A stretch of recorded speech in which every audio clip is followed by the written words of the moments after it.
आप शुरू कीजिए। बोलो श्री प्राणनाथ प्यारे की जय।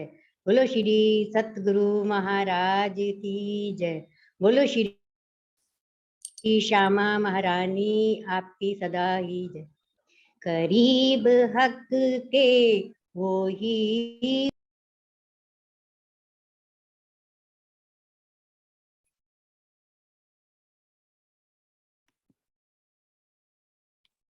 आंटी आपका वो बंद हो गया है।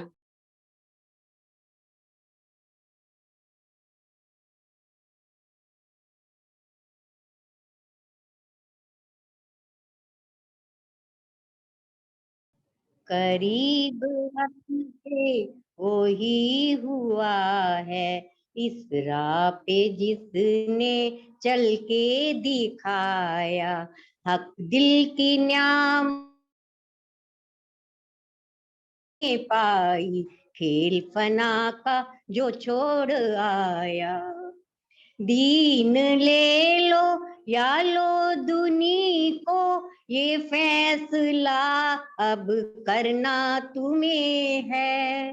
दीन ले लो या लो दुनी को, ये फैसला अब करना तुम्हें है। भला बुरा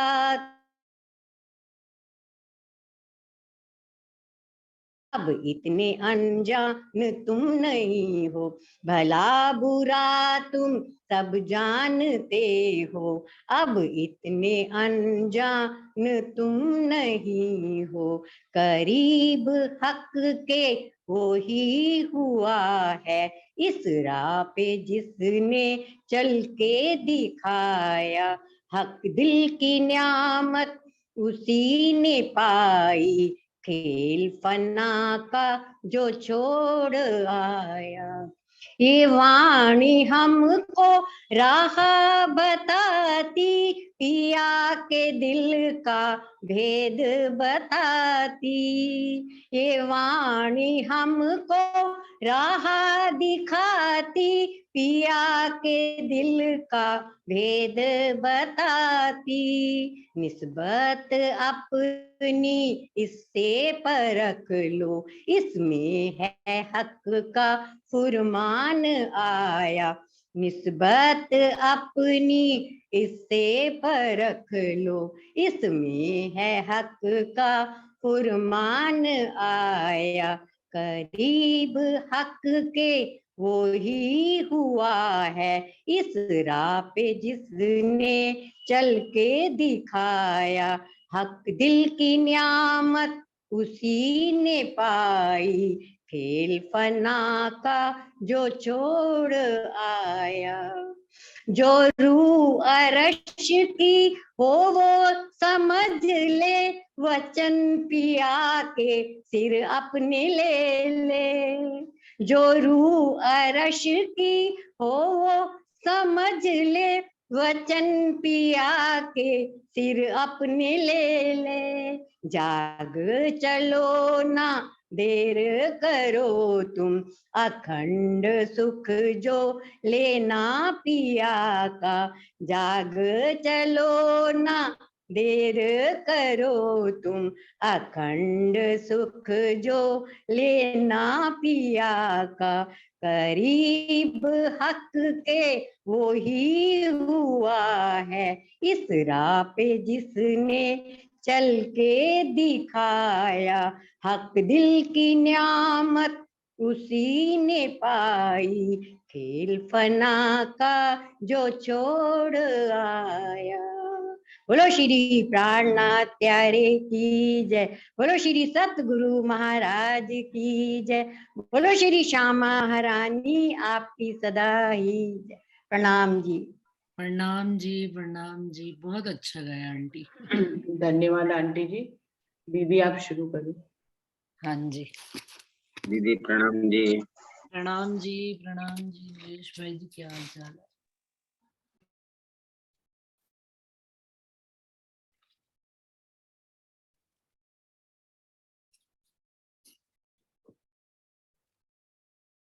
बोलिए श्री प्राणनाथ प्यारे की जय। बोलिए श्री सतगुरु महाराज की जय, समस्त सुंदर साथ की जय। वंदो सतगुरु चरण को, करूं सप्रेम प्रणाम। अशुभ हरण मंगल करन, धनी श्री देव चंद्र जीना। श्री प्राणनाथ निज मूलपति, श्री महराज सुनाम। तेज कुंवर श्यामा युगल जी को, पल पल करूं प्रणाम। पिया जी को पल पल करूं। प्रथम लागू दो चरण को, धनिये न छुड़ाइयो खिन। लाख तली लालेड़िया, मेरे जीव के ही जीवन।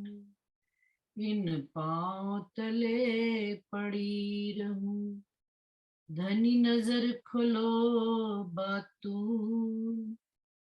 पल ना वालू निरखू नेत्रे, मेरे जीव के ही जीवन। मेरे जीव के ही। बोलिए श्री प्राणनाथ प्यारे की जय। बोलो श्री सतगुरु महाराज की जय। मुख कमल मुकुट छवि का वर्णन सुंदर सा जी श्रृंगार ग्रंथ में प्रकरण 21 में चल रहा है। चौपाई हमने 178 तक पढ़ ली थी कि धामधनी इंद्रावती जी के धाम दिल में बैठकर राज्जी महाराज के स्वरूप का वर्णन हम रूहों से, रूह की नजर जो धनी की शोभा को देख सकती है, शायद वो धनी भी अपनी शोभा अपनी नजर से नहीं।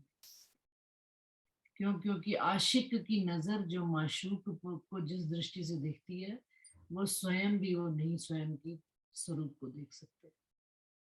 तो इंद्रावती जी के माध्यम से राज्जी महाराज हम सब रूहों को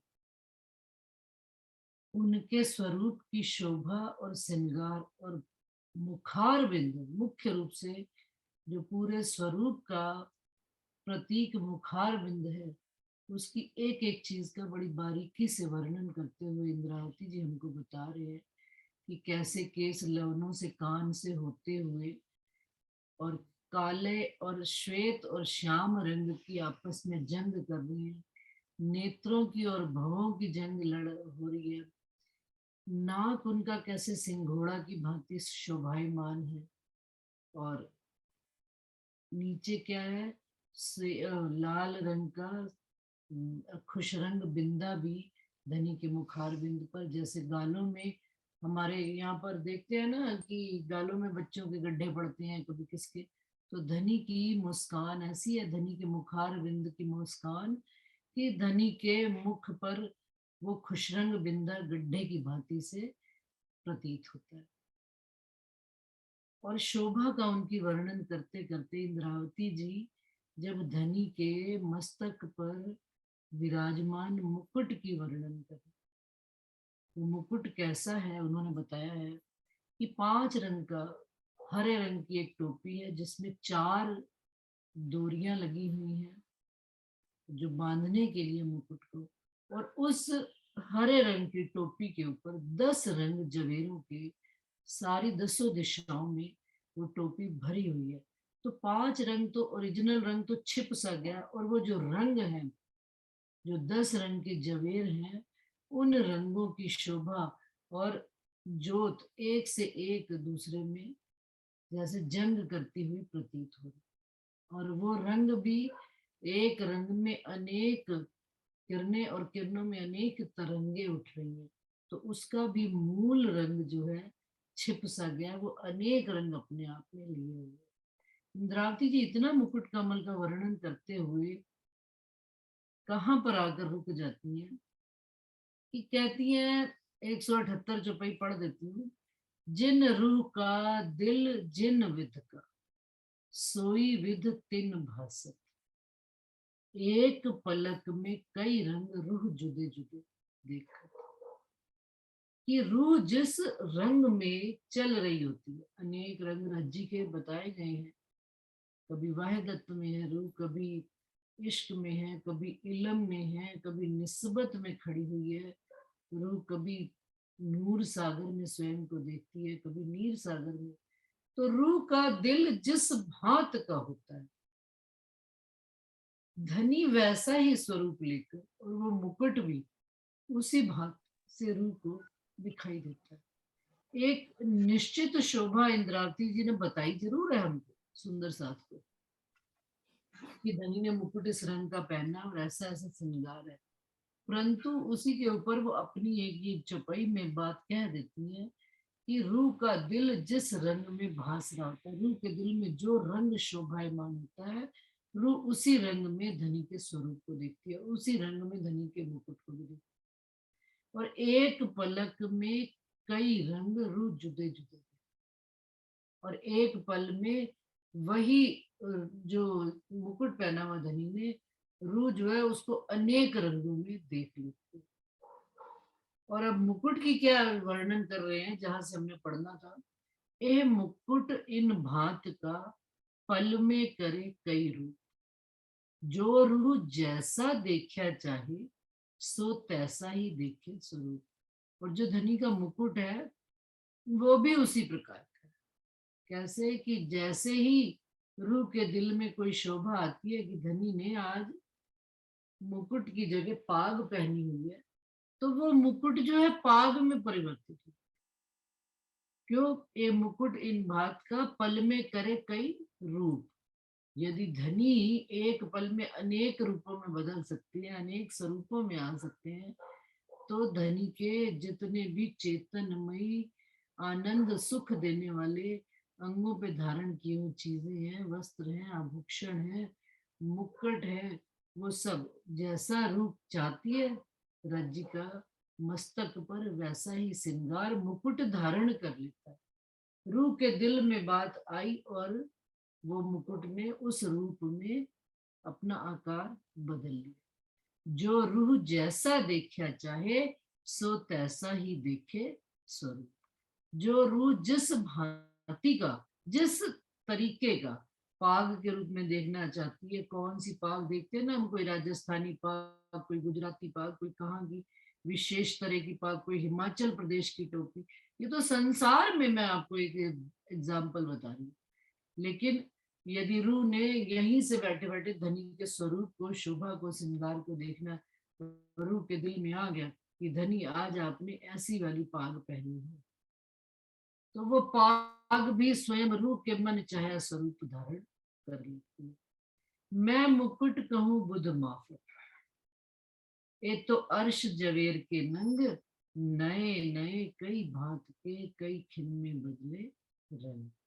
इंद्रावती जी कहते हैं, मैं तो बुद्धि के माफक, जितनी धनी ने मुझे बुद्धि दी है उसके माफक उस मुकुट का वर्णन कर रही हूँ, परंतु ये तो जो परम धाम के जवेरों के रंग है, ये संसार का रंग नहीं है कि नीलवी कह दिया तो बस वो नीला ही रंग दिखाएगा और पुखराज कह दिया तो वो पीला ही दिखाएगा। वो परम धाम के रंग है, जो पुखराज में नीलवी और नीलवी में पुखराज और माणिक में नीलवी, इस तरह से सब रंग एक दूसरे में जंग करते हुए, एक दूसरे में मिलते हुए अनेक रंगों का निर्माण कर रहे हैं, और नए नए कई भांत के कई खिन में बदले रंग। और वो मुकुट जो है एक पल में अनेक तरह की शोभा ले लेता है और रंगों को भी बदल देता है। उन्होंने कहा कि सिंदूरिया रंग की पाग, ये तो एक इंद्रावती जी ने हमको मूल मिलावे की ध्यान देने के वास्ते, चितवनी कराने के वास्ते एक राज्य को निश्चित शोभा और एक वस्त्र आभूषण पहना दी। लेकिन हकीकत ऐसी नहीं है। हकीकत ऐसी है कि इन शब्दों से परे जब धनी के इश्क में हम डूब जाएंगे और हम धनी की पाग को हरी, नीली, पीली, सफेद जिस भी रंग की देखना चाहेंगे। ये रूप के अनुभव की बातें हैं, ये बताने वाली बात नहीं है कि मैंने झट से उठा और सुबह बता दिया उसको, दूसरे को, तीसरे को, किसको नहीं। ये अनुभव की बात है। क्यों? क्योंकि प्रमाणित बात, मोहर लगी बात तो इंद्रावती जी ने हमको बताई है, लेकिन उससे भी आगे जब रूह चितवन में चलती है तो धनी के स्वरूप, शोभा और श्रृंगार को अपना चित चाया उनका स्वरूप दीदार करती है। और विध मुकुट में रूहे आवे सब मिल, सब रंग रूप, सब रूप रंग देखे इनमें, जो चाहे जैसा दिल। मुकुट की और भी शोभा इंद्रावती जी बता रही है कि जब सारी रूहें मिलकर आती हैं और चाहती हैं, और सारी रूहें यदि मिलकर आ रही हैं एक समय में, एट ए टाइम, उन सब रूहों को अपने मन चाया, चित्त चाया, क्या दिख रहा है, जो जैसा जिसका दिल चाहता है वो मुकुट की वैसी ही शोभा उसी समय में, उस पल में ही। सब बार अगर सब मिलकर आ रही है, मान लीजिए 12,000 मिलकर भी, तो 12,000 रूपों में वो मुकुट अपना स्वरूप बदल लेता है। या ही बात अब इंद्रावती जी फिर अब और धामधनी के स्वरूप का वर्णन कर रहे हैं। या ही भात सब भूषण, या ही भात वस्त्र, वस्त्र भूषण सब एक रस, ज्यो कुंदन में जड़ता। इसी प्रकार से राजी महाराज ने जो भूषण पहन रखे हैं, कि हमने कह दिया गले में उन्होंने 5 हार पहन रखे हैं, कानों में कर्णफूल पहन रखे हैं, जो मस्तक पे पाग पहन रखी है उसमें झालर लटक रही है, मुकुट में लटक रही है, बेसर पहना हुआ है। इस तरह से उनका एक एक श्रृंगार, वो कहते हैं, और जो वस्त्र भूषण पहने, जामा पहना है, इजार पहनी है, चरण कमल में उन्होंने आभूषण पहने हुए, सब जो है सब एक रस। एक रस क्या है? धनी को रिझाने के वास्ते ही वो सब चीजें धनी की शोभा को और बढ़ा रही है। और अंगों की शोभा तो बढ़ ही रही है। वो वस्त्र और आभूषण अभी आगे चुपई आती है कि वो कहते हैं कि हम धनी के अंगों से लगकर हमारी भी शोभा दुगनी हो गई। ये जड़े घड़े किनने नहीं, न पहरे उतारत, दिल चाहे रंग खिनने, मन पर शोभा फिर। जिस प्रकार से मन एक पल में अनेक करोड़ों मीलों की यात्रा कर लेता है, उसी प्रकार से उन्होंने कहा कि ये जड़े और घड़े मतलब कि बनाए नहीं गए हैं कोई चीज को, और उनको बार बार उतार कर पहनना नहीं पड़ता कि बदल के पहना, ये वाला अच्छा नहीं लग रहा दूसरा पहन लेना। ये क्या है? दिल चाहे रंग खिले, जैसा दिल रूह का चाहता है उसी पल वो रंग बदल जाता है धनी का, और मन पर शोभा फिर, और मन में धनी की दूसरी शोभा और अन्य तरह की शोभा दिल में विराजमान हो जाती है। आज रज्जी ने कंठसरी पहनी है तो कल मन कुछ और करेगा पहने। आजकल वो पहनते हैं ना गले में, वो क्या कहते हैं, फैशन चल रहे हैं, शब्द याद नहीं आ रहा, लड़कियां पहनती हैं गले में बिल्कुल टाइट पहना हुआ। तो वो एक शोभा की बात है कि रूह जैसा चाहे, जैसा श्रृंगार संसार में देख रही है और देखती है कि भाई ये तो मेरे धनी ने, मेरी श्यामा जी ने भी पहना, तो देखते हैं धनी तो पहले से ही विराजमान पहन के बैठे। तो मन पर शोभा फिर मन में भी शोभा बदल जाती है धनी की। जिन खिन रूह जैसा चाहत, सो तैसी शोभा दिखत, 12,000 देखे दिल चाहे, एक किनविद कहूं सिफत। यदि धनी 5वीं भूमि में जाकर 12,000 स्वरूप धर देते हैं तो 12,000 दिल जैसा धनी की शोभा को, जैसे वस्त्र आभूषण, जैसा श्रृंगार देखना चाहते हैं, उस समय उस पल में, एक ही पल में धनी 12,000 स्वरूपों में रूहों को दिखते हैं। अब फिर एक रूह दूसरी रूह से बात करे तो फिर क्या होएगा कि मैंने तो ऐसा देखा, वो कहेगी मैंने ऐसा देखा। हकीकत में दोनों की ही बात सही होती है, परंतु हम सब क्या कहते हैं, मुझे तो ऐसा दिखा, तुमको कैसे ऐसा दिख सकता हम। लेकिन यहाँ पर रज्जी महाराज क्या कह रहे हैं? 12,000 देखे दिल चाहे, 12,000 रूपों में धनी 12,000 रूहों के हिसाब से आशिक की ऐसी आशिकी है। धनी हमसे ऐसी आशिकी निभा रहे हैं कि वो कहते हैं तुम जिस रूप में मुझे देखना चाहो मैं तुमको दिख। यहाँ पर भी तो सुंदर साथ जी आ जाती है बात कि हम सब इतने सुंदर साथ इस समय समाज में भी इतनी जगह वाणी चर्चा, जिसको देखो सब सुना रहे हैं, कोई किससे जुड़ा कोई किससे जुड़ा हुआ है, लेकिन सबको अपना अपना स्वरूप प्यारा है। तो क्या हम सब कहते हैं भाई मेरा स्वरूप जो है ना वो तुम्हारे स्वरूप से, भाई जो मेरे करते हैं ना गुरु महाराज जी चर्चा वो तुम्हारे भी कर। क्यों? क्योंकि मुझे मेरा स्वरूप प्यारा है, लेकिन दूसरे को आप ये बात कहकर आप वाणी की गहराई को नहीं जान रहे। धनी ने उसको उसी स्वरूप में मिलना है, उसी रूप में मिलना है, तो हम और आपको न तो धनी आपके आपके स्वरूप में वो कैसे आ सकते? क्योंकि उनको धनी ने उन्हीं के मन चाहे स्वरूप होकर दीदार दिया।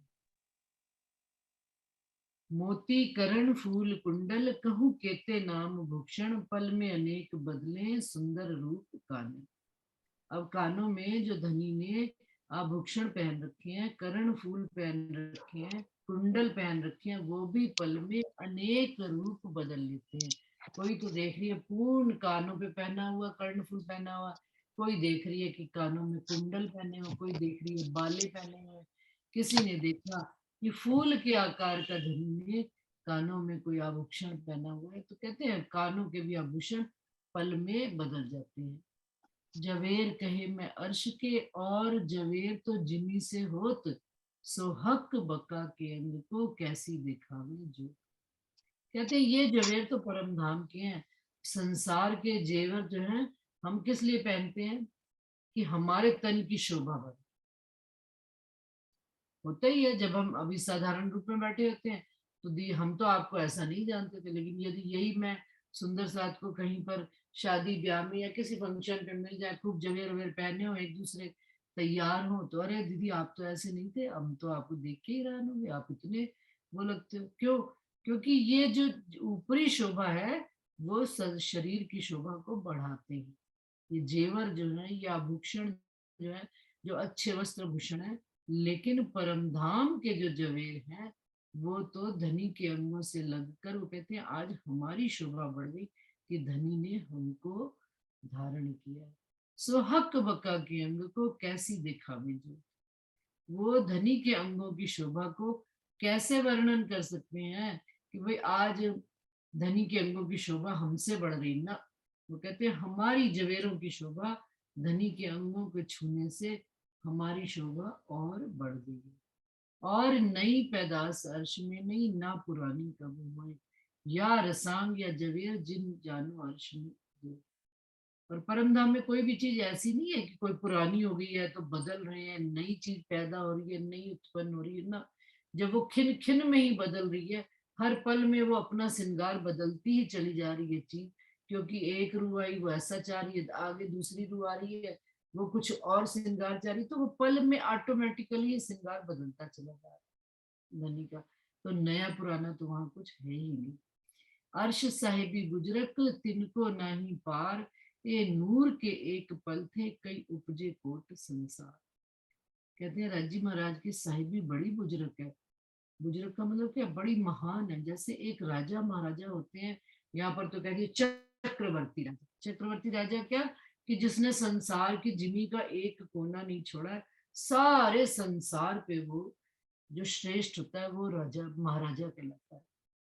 तो ये तो धनी हमारे तीनों लोगों के मालिक है, तो उनकी साहिबी कैसी बुजुर्ग होगी उसका कोई पारावार ही नहीं है।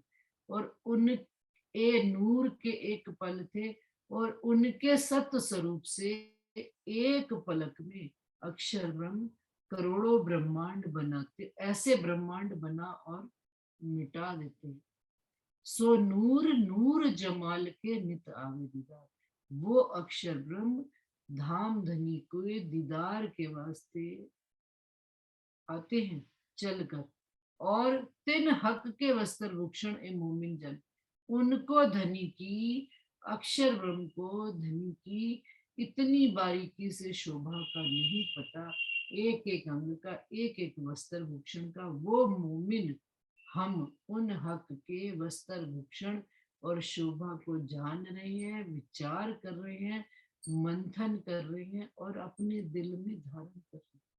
देखिए सुंदर सा जी, धनी की साहिबी तो कमाल है ही है, लेकिन उन्होंने हम रूहों की भी साहिबी अपने साथ कमाल की, कि जो अक्षर ब्रह्म जिनके हुक्म से एक पल से सारे ब्रह्मांड बन और मिट जाते हैं, जिनके ब्रह्मांड में हम आए बैठे, वो भी धनी के दीदार को जब जाते हैं तो धनी के पूर्ण स्वरूप को बारीकी से नहीं देख सकते। बस धनी उनको नजर से इश्क देते हैं और वो अपना सामान लेकर फिर संसार में ही लग जाते।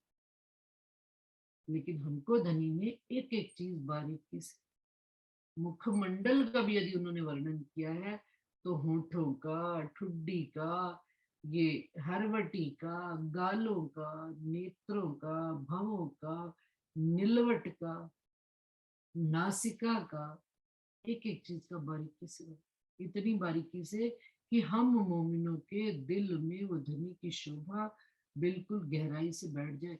यदि हम कभी सोए भी हों, किसी और संसार के भी काम में लगे, कोई भी चीज देखे तो झट से धनी की ही वो शोभा याद आ जाए। जिन मोमिन की सिफायत करी हुए मेहंदी मोहम्मद, सो जाने अर्श बारीकियां और क्या जाने दुनी जो रद्द।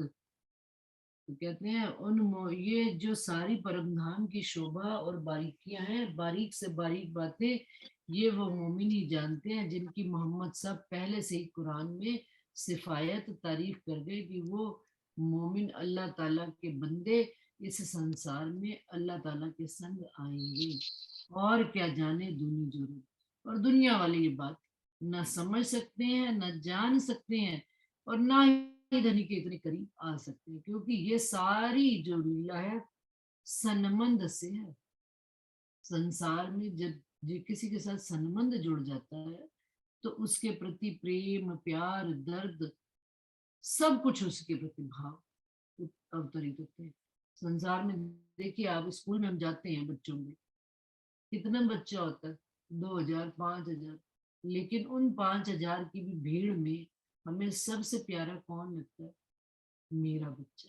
क्यों? क्योंकि उसके साथ क्या है, मेरा शब्द जुड़ा हुआ, मेरा अंग है, वो मेरे शरीर का एक हिस्सा है।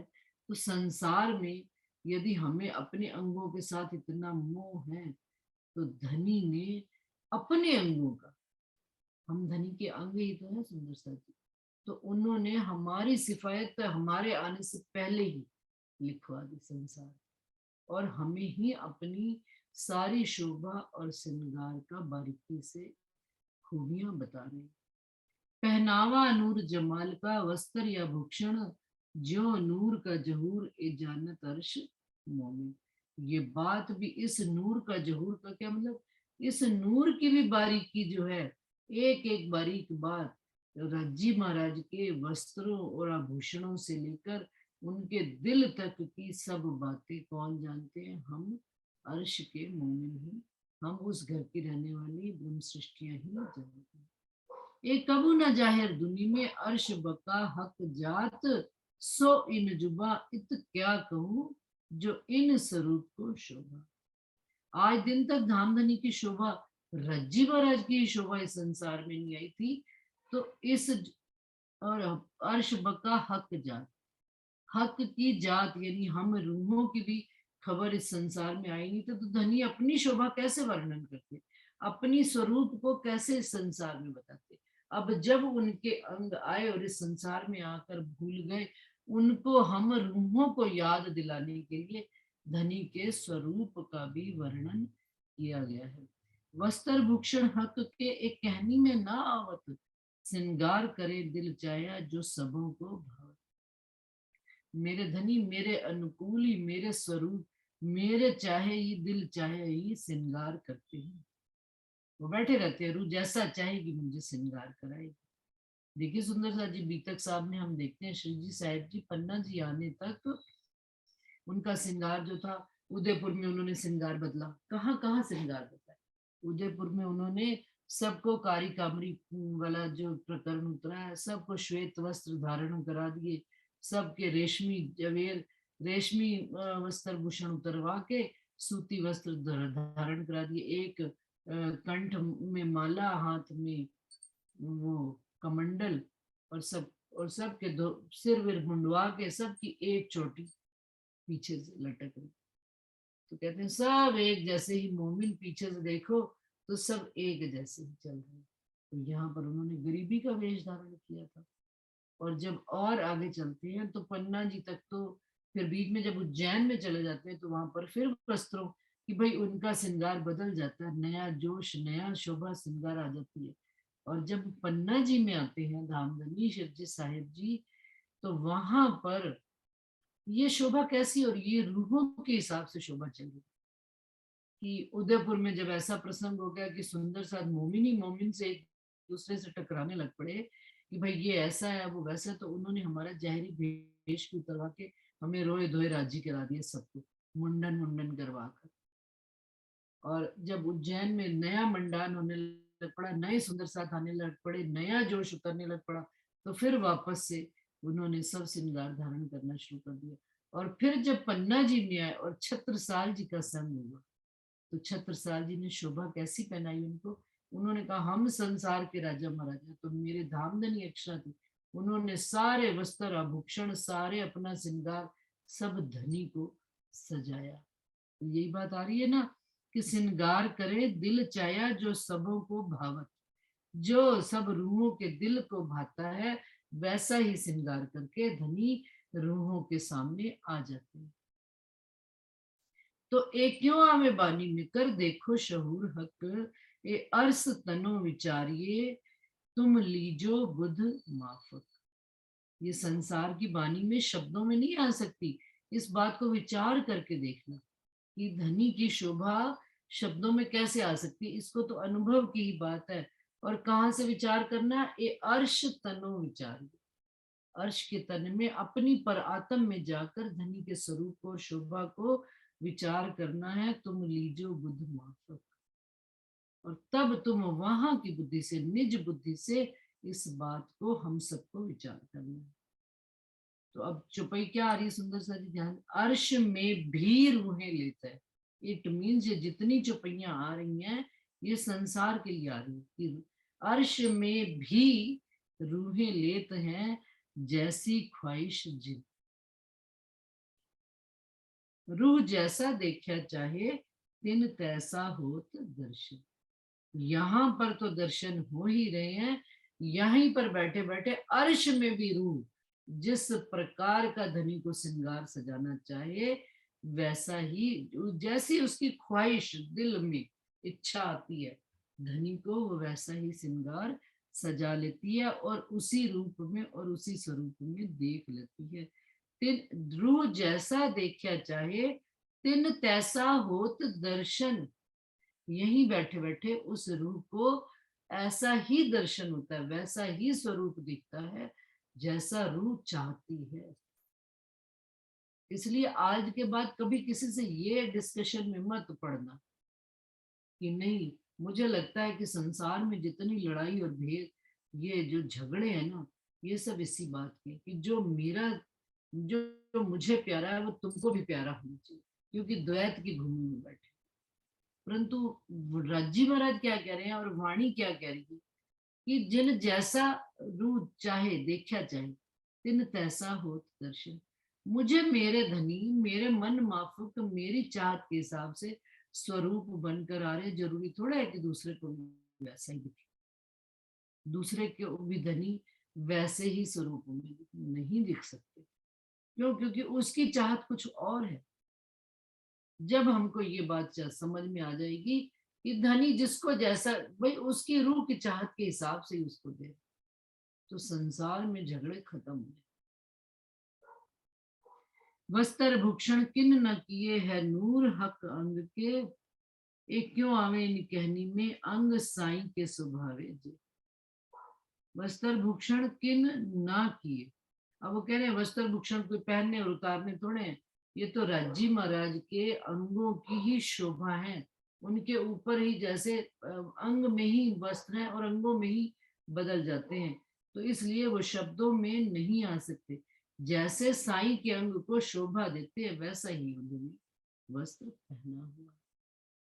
सुंदर सा जी देखते हैं ना हम लोग कभी कभी कि मैं घरों में भी देखती हूँ, डिस्कशन भी होता रहता है घरों में शोभा श्रृंगार में। हम सब राज्य की जो शोभा श्रृंगार घर में पहनाते हैं, जैसे अब हमारे घर में राज्य का श्रृंगार सजता है, तो जैसी रुत आती है उस हिसाब से हम वस्त्र भूषण पहनाते हैं। गर्मी आती है तो बिल्कुल मलमल का सूती कपड़ा, सॉफ्ट कपड़ा पहनाते हैं। अब जैसे ही मौसम बदला हल्का सा, तो उनको थोड़े से रेशमी वस्त्र पहनाना शुरू कर दिया। और थोड़ा सा मौसम और सर्दी आएगी तो हम गर्म वस्त्र पहनाना शुरू कर देंगे। श्रृंगार भी धनी को वैसा ही करा देते हैं, हल्का फुल्का गर्मियों में कराते हैं, अब इस समय भर के कर देते हैं कि अब गर्मी नहीं लगे।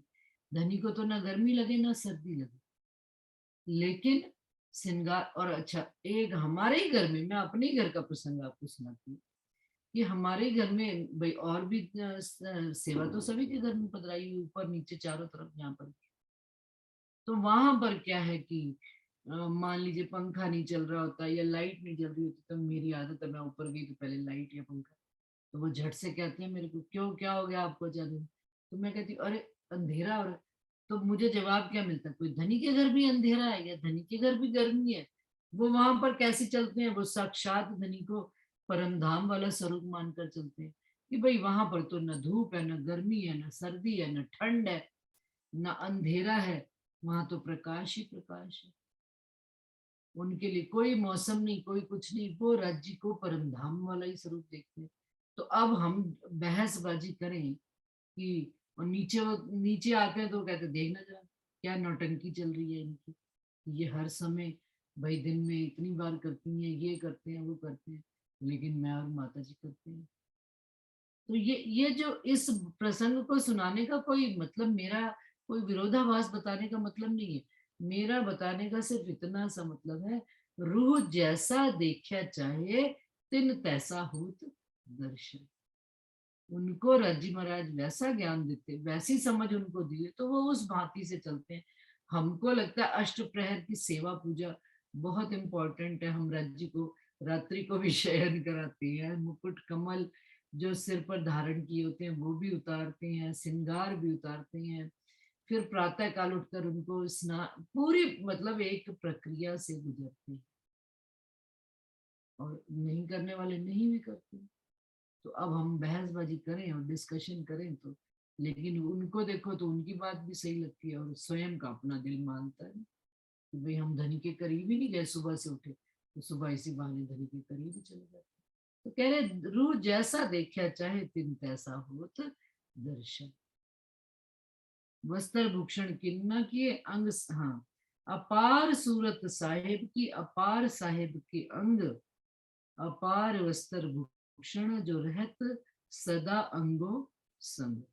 धनी की जैसी सूरत, जैसी साहिबी है, उसी प्रकार से धनी के अंगों की भी वैसे, धनी के अंग जो हम रूहे हैं परमधाम में, वो भी बिल्कुल वैसी ही शोभा लिए हुए, और अपार वस्त्र भूषण, और धनी ने जो वस्त्र और आभूषण पहने हुए जो रहत सदा अंगो संग, वो अंगों से उतार और पहनने नहीं पड़ते हैं, वो अंगों की ही शोभा है सदा सदा के लिए। जो शोभा हक सूरत की सो क्यों पुरानी है। तो अब भाई अंगों की शोभा है तो धनी ने एक से ही वस्त्र पहने हुए हैं तो पुराने नहीं होते, तो कहते हैं ना, जो शोभा हक सूरत की सो क्यों पुरानी है।